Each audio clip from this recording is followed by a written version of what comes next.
gloria para Dios. Yo le doy las gracias a Dios por la oportunidad de estar aquí esta mañana y que podamos juntos gozarnos en su palabra. Y sobre todo, ¿verdad? Salir fortalecidos, ¿verdad? Espiritualmente.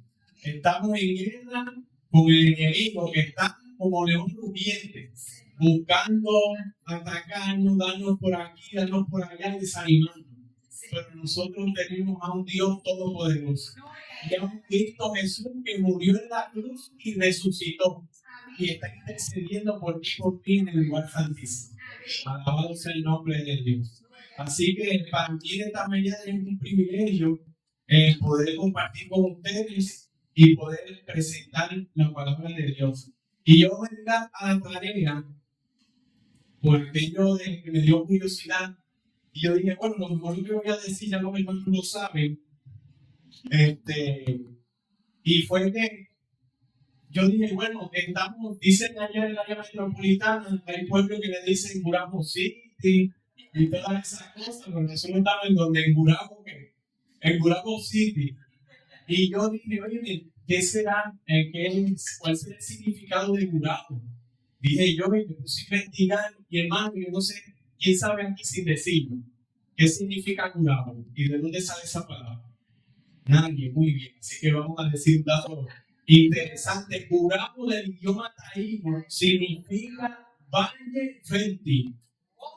Así que se le llamó Gurabo a este pueblo, ¿verdad? Nuestro pueblo, precisamente porque el valle era fértil. Y si nosotros observamos, nosotros tenemos un valle como consecuencia de erosión de lo que ahí cruza como un cuerpo de agua, que así es que se forman los valles. Así que los taínos tenían mucha sabiduría, ¿verdad? Y nombraron muy bien al pueblo de Gurabo. Y luego yo dije, bueno, pero Gurabo es el todo, pero vamos a mencionar algo de Celada, porque Celada también a mí me creó curiosidad. Y yo había escuchado el término Celada anteriormente. Y es en el ámbito ¿verdad? De un deporte de mesa que se llama el ajedrez. ¿Cuántos aquí han jugado ajedrez?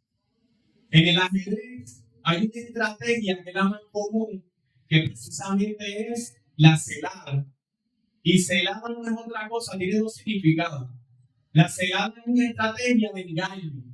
Es una estrategia en la que usted va a tirar como un señuelo al enemigo para que él crea que todo está seguro y cuando caiga, ahí automáticamente, ¿verdad?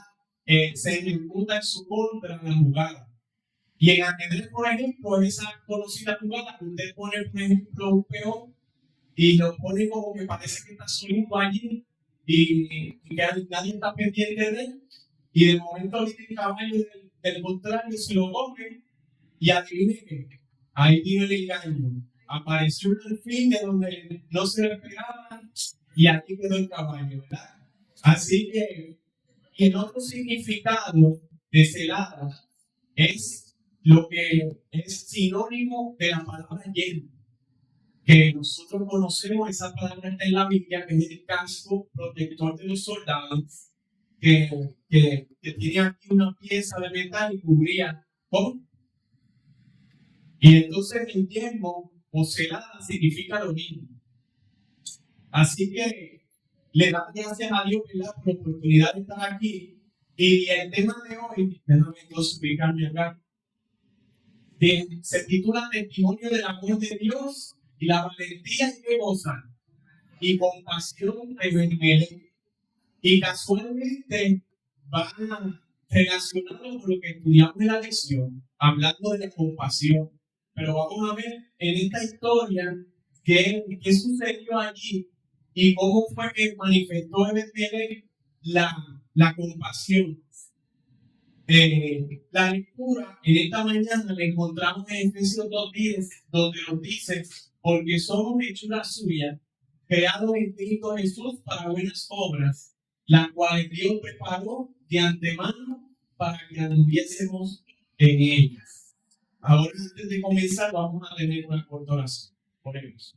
Padre Santo y bueno que estás en el cielo, alabado y glorificado sea tu nombre. Pedimos, Padre buen Dios, que seas tú el que nos hable en esta mañana. que tú nos traigas este mensaje y prepares nuestra mente y nuestros corazones para que podamos reflexionar en él y que podamos sobre todo ponerlo en práctica en nuestra vida. Y todo reconociendo en Dios que es por la obra de amor y de misericordia del Espíritu Santo de Dios. Gracias, Padre, por tu amor. Te lo pedimos todo en el nombre de Jesús. Amén. Así que vemos el texto allí que dice que somos hechura suya. Es decir, que somos obra de su creación. Y estamos llamados a vivir de acuerdo con ese propósito divino a realizar buenas obras. Cuando nosotros realizamos buenas obras, cuando hacemos el bien a alguien, a otra persona, nosotros automáticamente somos igualmente beneficiados. ¿Por qué? Porque cuando nosotros ayudamos a otra persona, tenemos la satisfacción de haber sido testigos en favor del reino de los cielos, testigos de Dios. Estamos dando testimonio del amor de Dios cuando ayudamos a otra persona. No sé cuántos de ustedes han tenido la oportunidad de trabajar con personas mayores o con niños, situaciones difíciles, y nosotros constantemente vemos muchas necesidades. Vemos muchas situaciones que decimos, wow, no es posible que estas personas estén viviendo así. Pero Dios nos ha dado a través del Espíritu Santo como primer don mencionado ahí en su palabra, el amor. Y es a través del amor de Dios que nos da la oportunidad de que el Espíritu Santo se manifieste en nosotros y podamos, al igual que Jesús, suplir esas necesidades. Dice que además estas obras no son algo que improvisemos, sino que Dios las preparó de antemano para que las hagamos y vivamos en ellas. Así que Dios es tan maravilloso y tan bueno y tan perfecto que las obras de Dios, ¿quién las prepara de antemano? Dios. O sea, Dios sabe lo que nosotros queremos de hacer justo antes de que lo hagamos, justo antes de que tengamos noción de que nos tocaba hacer eso. Y Dios está al pendiente de nosotros para que esto sea una realidad, porque estas experiencias, hermanos, son las que nos hacen crecer espiritualmente. Son las que nos hacen demostrar que somos hijos de Dios. Son las que demuestran que confiamos en Dios y en su palabra. Este versículo también subraya un concepto importante. Nuestras vidas no son un accidente, sino que Dios tiene planes específicos para cada uno. Y nos invitan a alinearnos con esos planes. Hermanos, no importa en el campo profesional que tú te desempeñes, en qué etapa de tu vida estés, si es la niñez, la adolescencia, adulto, retirado, Dios siempre tiene un propósito y un plan especial para conducir. Dios siempre nos da la oportunidad de hacer algo en favor de Él. Hay una historia de la vida real, ¿verdad?, que demuestra la valentía y la compasión, que es de lo que va a tratar el tema de esta mañana, que resalta la importancia de ayudar a los demás. Y es una historia que no sé si es conocida, pero hay un hombre que se llamó Nicholas Winton. Nicholas Winton, antes alguien lo había escuchado mencionar. Sí. Nicholas Winton fue un hombre británico que durante la Segunda Guerra Mundial, este hombre salvó más de 669 niños judíos de la persecución nazi. Este hombre, en 1938, cuando el régimen de Hitler estaba en su apogeo y comenzaba a expandir su control por toda Europa, Winton, que era un joven corredor de la bolsa de valores, fue a Praga, Checoslovaquia, por un viaje de vacaciones. Y dice la historia que al llegar él descubrió la angustiosa situación que estaban enfrentando allí, y lo más que le impactó fue específicamente la situación de los niños en ese lugar. Dice que estaban siendo deportados a los campos de concentración. Y en ese momento Winton se enteró de que muchos niños estaban en peligro inminente. Gracias.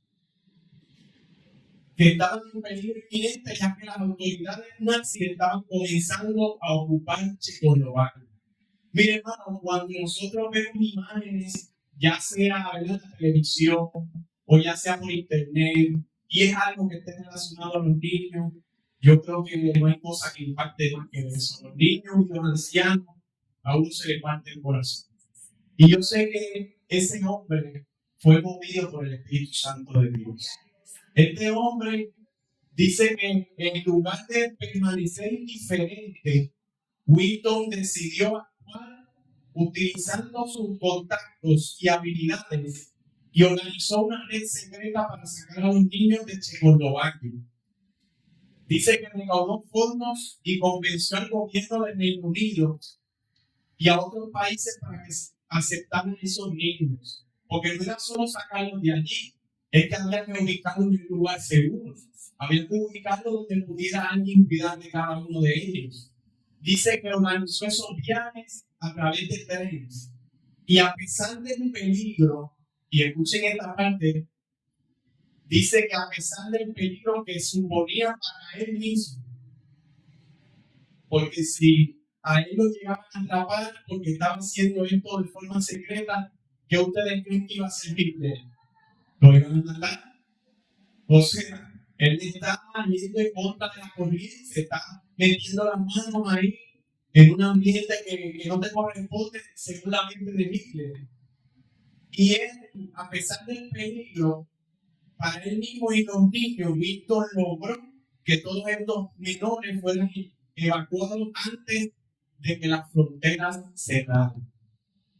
Así que este hombre y esta gran hazaña que era escrita en historia, ¿verdad? Como uno de los momentos más significativos en la vida de un hombre y en la vida de todos esos niños, que según algunos documentales, ¿verdad?, que hablan de este tema, esos niños son adultos y muchos dan testimonio, ¿verdad?, de agradecimiento para con Wheaton por lo que él hizo.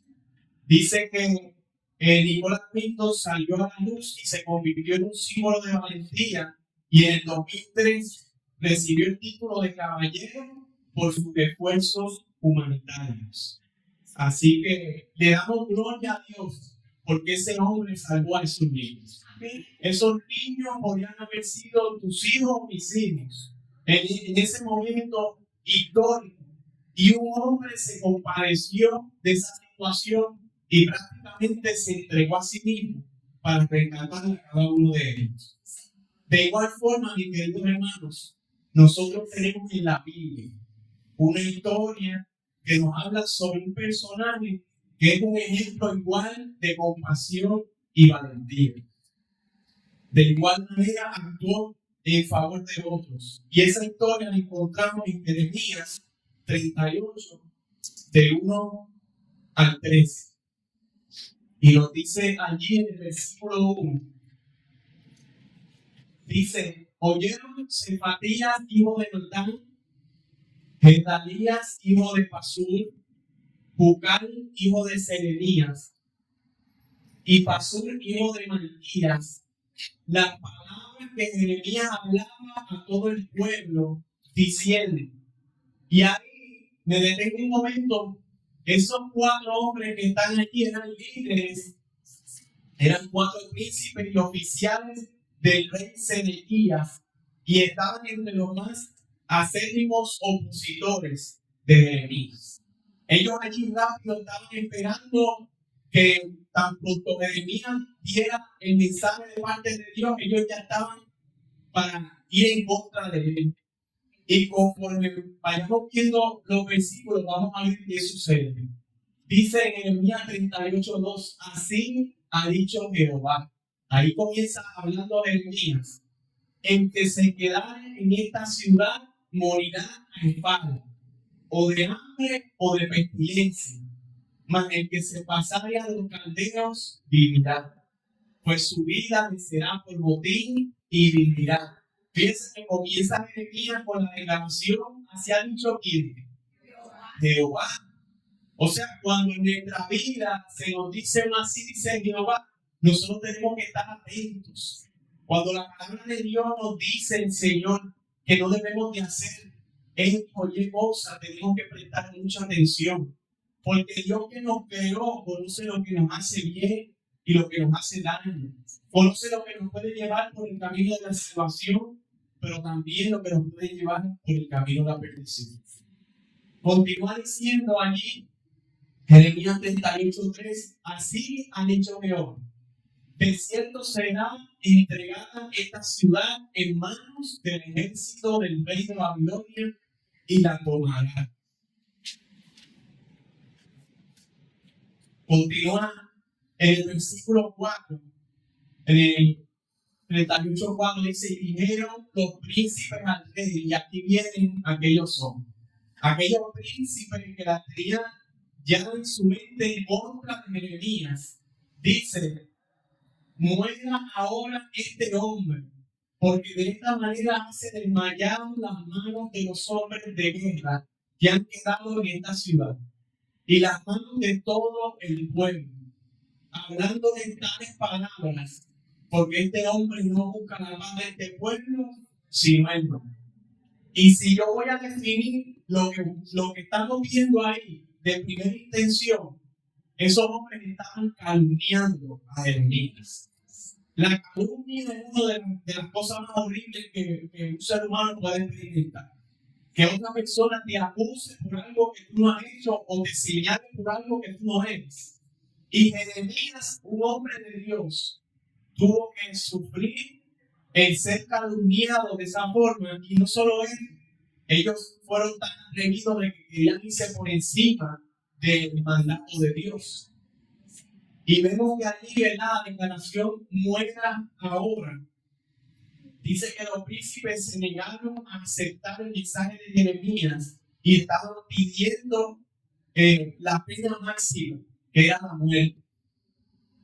Así que continúa en el versículo 5, dice, y dijo el rey Sedequías, he aquí que él está en vuestras manos. Miren esto, el que manda allí encima de esos príncipes, ¿quién?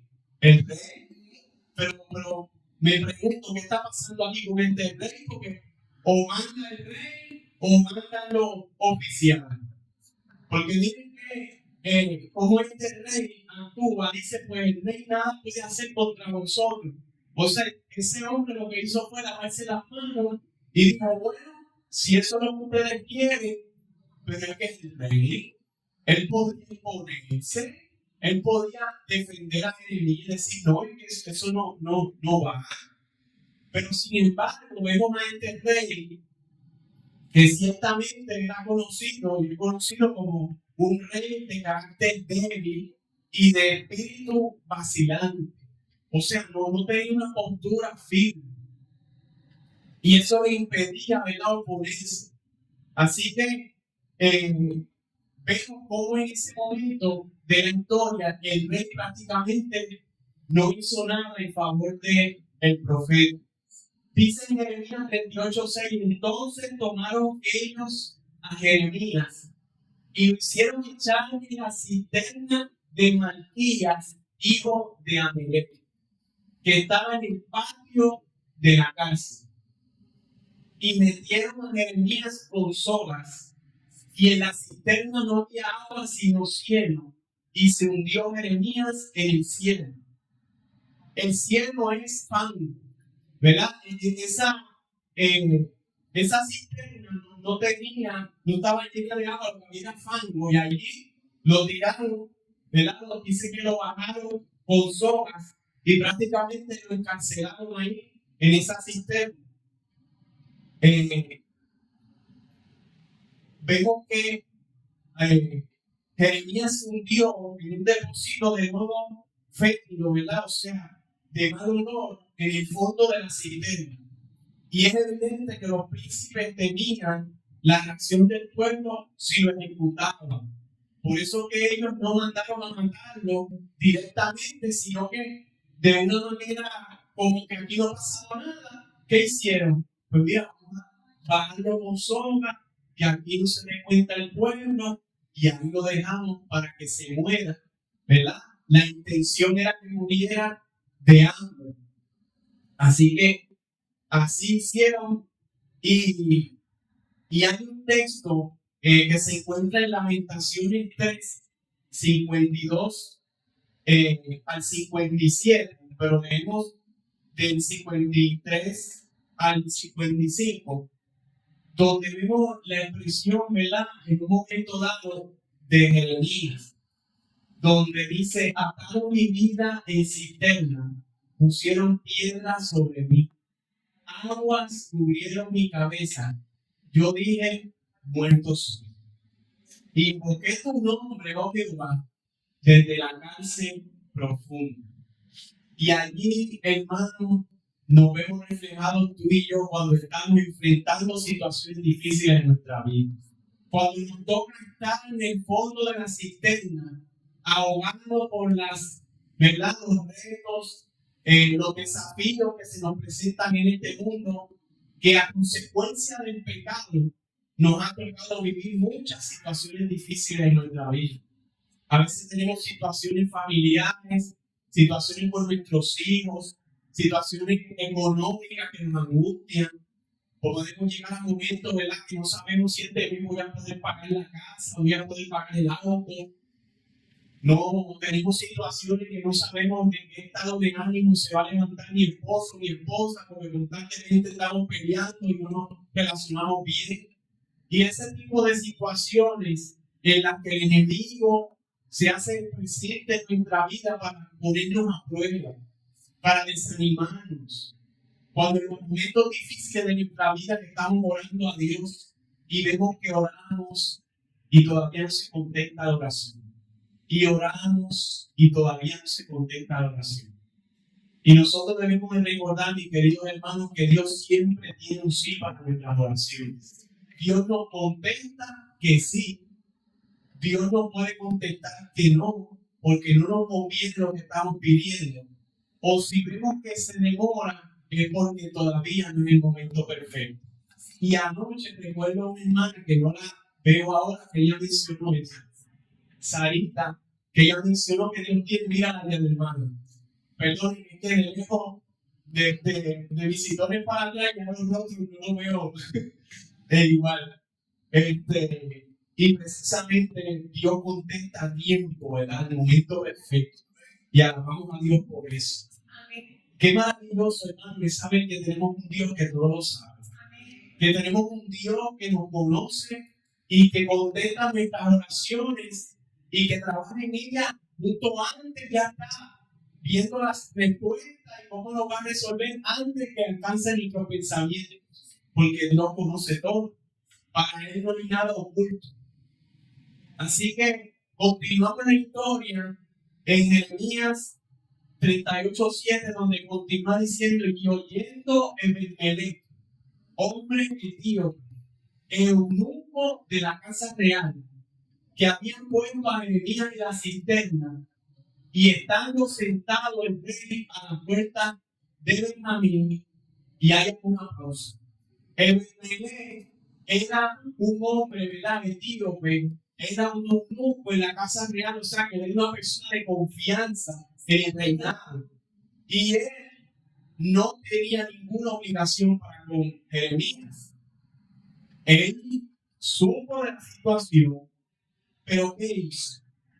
Cuando supo que el profeta lo había arrojado, ¿verdad?, lo había hecho llegar al fondo de la cisterna, dice que él allí, vamos a ver qué dice el próximo versículo, dice: Ebed-Melech salió de la casa del rey y habló al rey diciendo: mi señor, el rey, mal hicieron estos varones en todo lo que han hecho con el profeta Jeremías, al cual hicieron echar en la cisterna, porque allí morirá ¿de qué cosa? De hambre. Esa es la estrategia. Mira, vamos a dejarlo ahí. Este hombre está hablando cosas que a nosotros no nos gustan, estamos en contra de él, y mira, lo dejamos ahí que muera y nadie se va a enterar ni que fuimos nosotros los que lo mandamos a que lo dejaran allí en el fondo del cisterna. Así que vemos ahí que él declara, ¿verdad?, que mal hicieron esos varones y todo lo que habían dicho con el profeta, al cual hicieron hinchar en la cisterna. El versículo 10 dice: entonces mandó el rey al mismo etíope, Ebed-melech, diciendo, y ahora voy a hacer una pausa. ¿Cómo es el rey? Ese rey primero da una orden en contra de Jeremías y él dice, bueno, pues esa es su idea de proceder con él, pues háganlo. Pero entonces ahora, cuando su siervo de confianza le dice lo que está pasando y que estos varones estaban haciendo algo negativo, o sea, eso no está bien, Jeremías no puede permitir que muera. Entonces ahí como que reacciona y viene y le dice, toma en tu poder 30 hombres de aquí y haz sacar al profeta Jeremías de la cisterna antes que muera. Oigan, verdaderamente este rey era bien ambivalente, ¿verdad? Y ciertamente hizo una reacción bien drástica, porque no le envió 5 ni 10 hombres, dice la escritura que le envió con 30, prácticamente una brigada para poder rescatar allí a Jeremías. Así que vemos cómo el rey tomó una decisión para luego revocarla poco después, y esto demuestra la debilidad fundamental de su carácter. En el versículo 11 y 12 nos continúa diciendo, y tomó Ebed-melech en su poder a los hombres y entró a la casa del rey debajo de la tesorería y tomó de allí trapos viejos y ropas raídas y andrajosas y los echó a Jeremías con sogas en la cisterna. Vemos allí que dice que en la casa del rey, debajo de la tesorería, había un espacio donde se guardaban muchas cosas, y allí fue que lograron tomar esos trapos viejos y esas ropas raídas. Pero eso no se tomó por llevarlo, porque a Jeremías lo podían levantar con soga, pero él se preocupó por el cuerpo del profeta y dice que tomó esos trapos viejos. Y dice el versículo 12, y dijo el etíope Ebed-melech a Jeremías, pon ahora esos trapos viejos y ropas raídas y andrajosas bajo los sobacos, axilas. Perdón, que no puse la versión que diga axila. Y debajo de la soga. Y lo hizo así Jeremías. Así que este hombre, movido por la compasión y el amor hacia Jeremías, mire, prácticamente eso fue con amor y con delicadeza. O sea, él sabía que si lo amarraba con la soga iba a cortar, lo iba a lastimar. Así que de esta forma, Ebed-melech continuaba mostrando, brillando como una joya en este relato, como todo un caballero dirigido por Dios para hacer el bien a Jeremías en un momento crucial en su vida y de peligro. En Jeremías 38:13 nos continúa diciendo, de este modo, sacaron a Jeremías con sogas y lo subieron de la cisterna, y quedó Jeremías en el patio de la cárcel. Así que vemos allí cómo Ebed-melech demostró valentía y sobre todo compasión hacia el profeta Jeremías en un momento crítico en su ministerio. Pero nosotros conocemos a alguien que demostró más valentía y más compasión, y es nuestro Rey y Salvador Jesucristo. Y vamos a ver la comparación, ¿verdad?, de Ebed-melech y Cristo. Comparten varias características y acciones significativas que reflejan valores y principios importantes. El primero, compasión y misericordia. Ebed-melech mostró gran compasión y misericordia al rescatar a Jeremías de la cisterna, preocupándose por su bienestar y vida. Cristo, a lo largo de su ministerio, Jesús mostró compasión y misericordia hacia los enfermos, los marginados y los pecadores, ofreciéndoles sanidad, perdón y esperanza. Igualmente demostró valentía moral. Dice que Ben-Melech se enfrentó a la posibilidad de represalia al intervenir para salvar a Jeremías, y actuando con valentía moral en defensa de lo correcto lo hizo, sin miedo a que lo fueran a matar y fueran a hacer algo en contra de él. De igual forma, mis queridos hermanos, Cristo mostró valentía moral al desafiar las injusticias y las hipocresías de su tiempo, incluso cuando sabía que esto lo iba a llevar a la crucifixión. Otro aspecto es la intercesión por otros. Ben-Melech nos muestra cómo intercedió ante el rey Sedequías en favor de Jeremías, abogando por su liberación.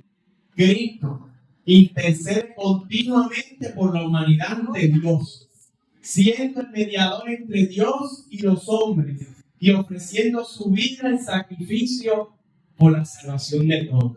¿Cuánto le damos a Dios gloria por eso? Hermanos, ¿cuánto queremos vivir eternamente? Yo les digo, hermanos, conocer este evangelio es lo mejor que nos puede haber pasado.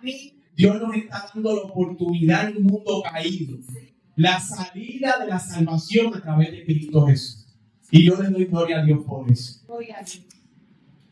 Otro aspecto en que vemos la confianza en Dios. Ben-Melech actuó con fe en Dios, confiando en que su acto de justicia sería protegido y recompensado. Y Cristo vivió y enseñó la importancia de confiar plenamente en Dios, incluso en los momentos más difíciles, como en el huerto del Getsemaní y en la cruz. Igualmente vemos la protección y la promesa divina. Ben-Melech recibió una promesa de protección de Dios debido a su acto de justicia y de fe. Y me voy a detener allí y compartirles cuándo fue que se cumplió en el relato esa promesa. Y lo encontramos en Jeremías 39, 15 al 18. Y dice allí: y había venido palabra de Jehová a Jeremías, estando preso en el patio de la cárcel, diciendo: ve y habla a Ben-Melech etíope, diciendo: así ha dicho Jehová de los ejércitos, Dios de Israel: he aquí yo traigo mis palabras sobre esta ciudad para mal y no para bien, y sucederá esto en aquel día en presencia tuya. Pero el versículo 17 trae un pero. Dice: pero en aquel día yo te libraré, dice Jehová, y no serás entregado en manos de aquellos a quienes tú temes, porque ciertamente te libraré y no caerás a espada, sino que tu vida te será por botín, porque tuviste ¿qué cosa?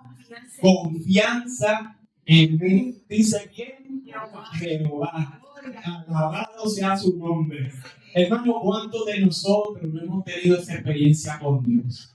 Hemos clamado a Dios y nos ha contestado nuestras peticiones. A veces Dios nos contesta situaciones que decimos: wow, Señor, yo no me enojo con esto. Es que yo te lo estoy pidiendo, pero el hecho de que me lo conteste, siento que ya está y lo merezco. Y Dios es tan misericordioso que cumple siempre sus promesas. Gloria a Dios. Amén. Y tenemos a Cristo, que aunque sufrió y murió, su resurrección fue la confirmación de la promesa de Dios, de la victoria sobre la muerte y el pecado.